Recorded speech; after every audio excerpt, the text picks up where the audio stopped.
welcome to my 5th vlog. Got my first guest, which is really exciting. This is my good friend Ellie. Hello. And this is my mum. And today we're gonna have a little chat about kind of talking to your parents and your friends, like specifically for the first time, but kind of in general, about your mental health. We've all come up with like a couple of tips each, so we'll kind of just go through them. I've had some really cool messages on this one, so I've added bits of those little pointers in as well.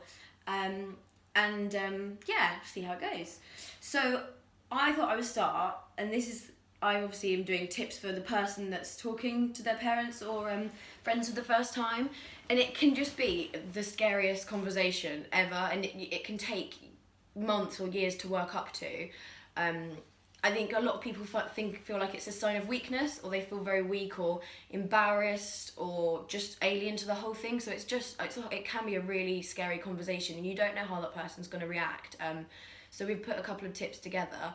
Plan out what you're going to say. I think this is an important one. Don't just go in guns a-blazing, because your message might not be conveyed clearly, or you might not get out exactly what you want to say. So I was thinking, first of all, figure out what you want to get out of this conversation. Do you want your parents to help you find a therapist or to come to the GP with you? Or do you want your friend to help you talk to your parents?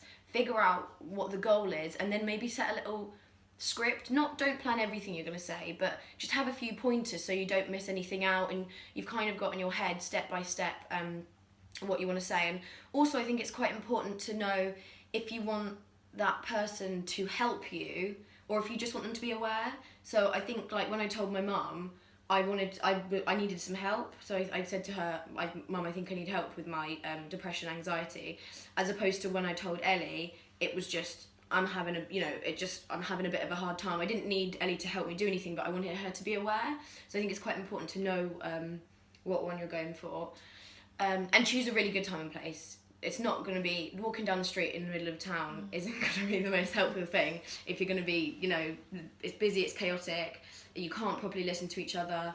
I followed my mum around the kitchen for about half an hour while she was cooking tea, making really bad small talk, before I just kind of took a really deep breath, and I was like, okay, Mum, I need some help with anxiety and depression.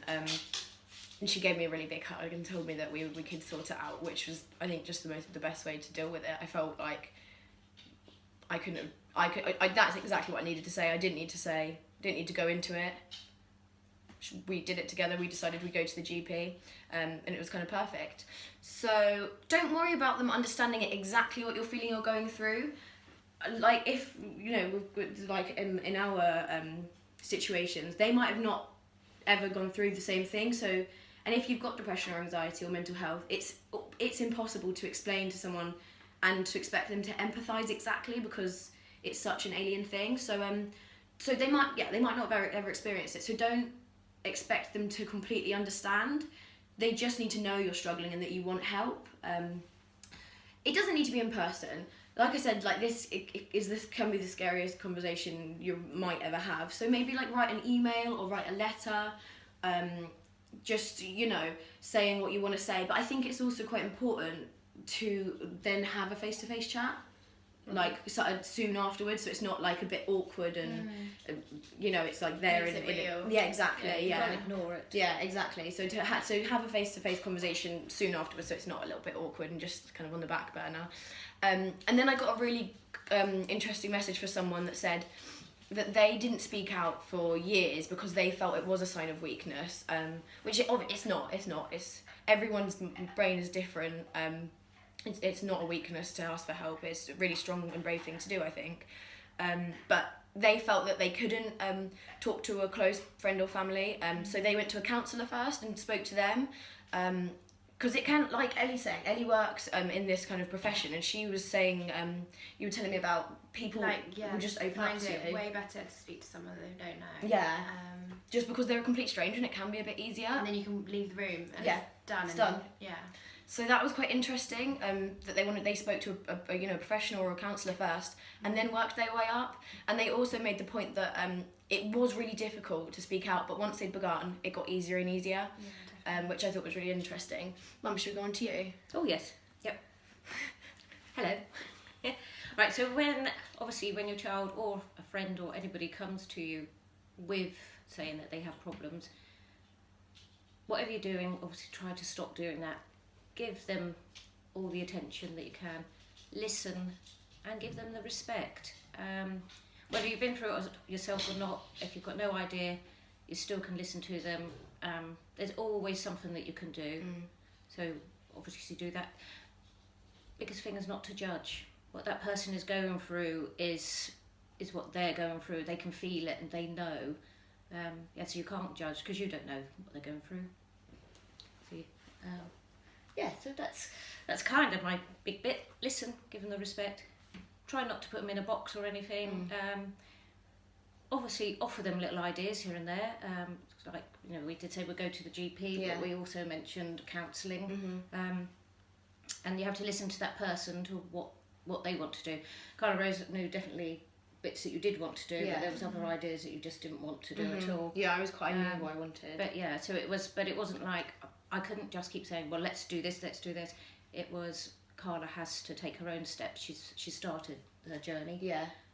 Actually, that's a really good point. Sorry, just to when I was researching this, I found there were quite a few websites that said like it's completely your parents' responsibility to get you help. I just really don't agree with that. It's your journey still. Like, I don't know, you can't always expect your parents to do that, and I think that's a really huge thing to put on your parents. So, like the last vlog I did, just when you're doing research, just always remember it's not the law, because I just thought that was a little bit. It's not totally on you. It's a completely shared thing. Yeah, and from a parent's point of view, you do for a short time think, oh dear, was this something that I've instigated? But you can't do that at all. You've actually got to say, no, okay, this has now been opened, this is a good, this, we now have to look forward, we now have to deal with this. So there's no point looking on the past or what it could have. There's many, many different factors, I think.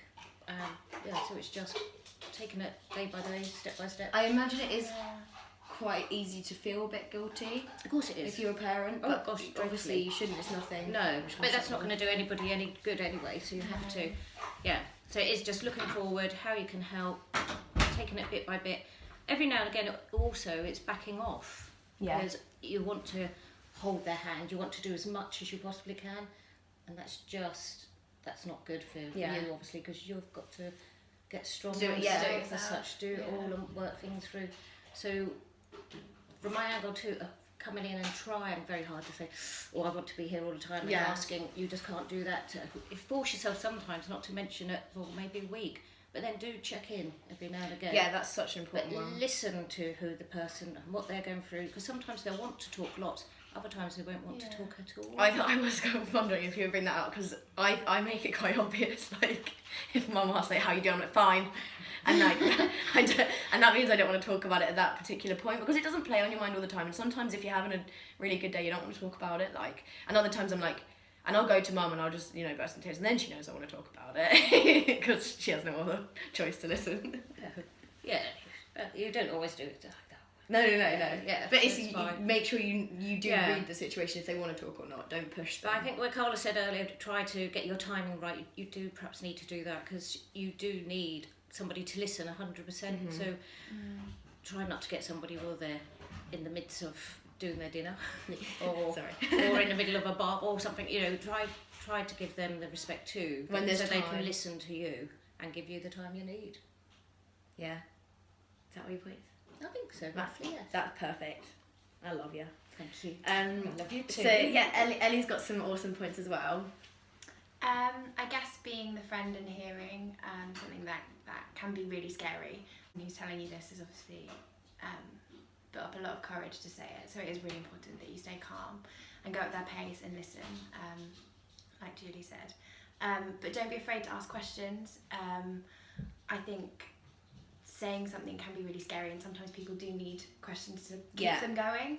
But then at the same time, you have to be understanding if they don't feel comfortable in answering the questions. Because I personally like people answering questions, because then I don't feel like it's... To take the pressure off. Yeah, me like saying, okay, this is a list of things that about this, how I feel about it. It's quite nice if they seem kind of interested to want to know more and kind of understand, so they can understand what I'm going through a bit more. I quite like... I'm fine with that, but people asking me questions. And I think it's really important as the friend to not feel like you have to solve everything and fix it for them. And from working in my profession, I know how important listening is, and sometimes people just need to speak, and you don't have to do anything other than just be there and listen. Yeah. Because being there is such, it's the most important thing. Such a big thing. Yeah, the biggest one. I think.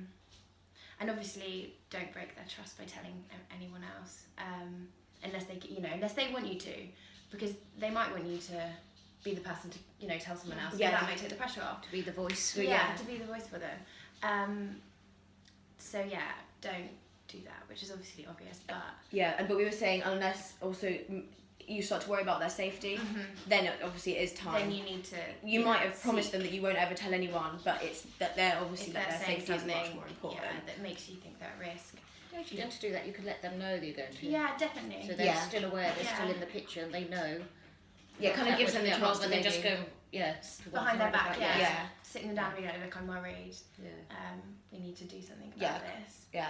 I think that's a really important one though. Like, I think it is, especially when I first started dealing with mental health, we were at an age where girls were just so gossipy, and I think that was one of the main reasons that I didn't tell my friends for a really long time, because I know it's gonna go. I know how quickly things spread, and I didn't want that to be me. I didn't want, because when you're that age, you don't realise how much it can hurt someone by just mentioning something that so and so said, and So I think and then the whole sixth form knows. Yeah, but when you have got mental health issues and you have decided to tell people, trust is like one of the biggest things. Like, it can take someone years to feel like they can trust them. So don't betray that trust and feel like, you want a little gossip and just to tell someone's having a bit of a hard time. I'm sure you won't. I'm sure people aren't really like that.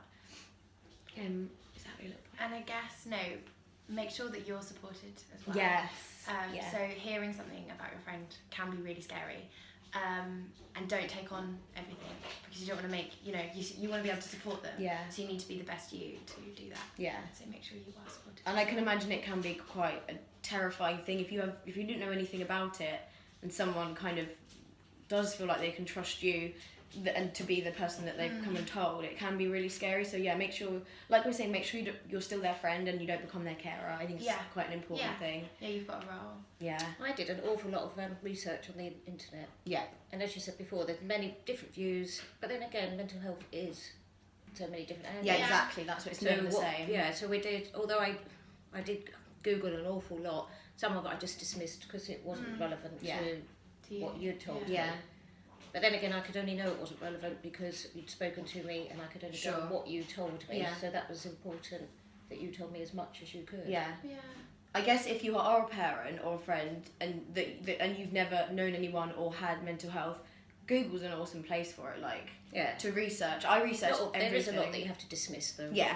Yeah, there are some people out there also that kind of push their views as opposed to just give you ideas and tips. So just watch out for little things like that.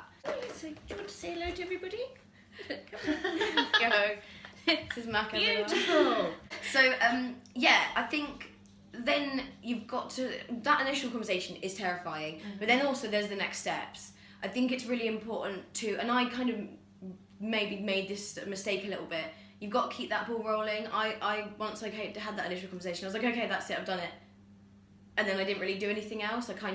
We went to the GP, and then it kind of, that really scared me, that entire going to the doctors, and the whole thing was a bit alien. So then I kind of shut up again for a little while, and it took me a while again to get the ball rolling again. So I think it's really important. I guess that's also the role of us though as well. We have to. It's a team effort. It's not just.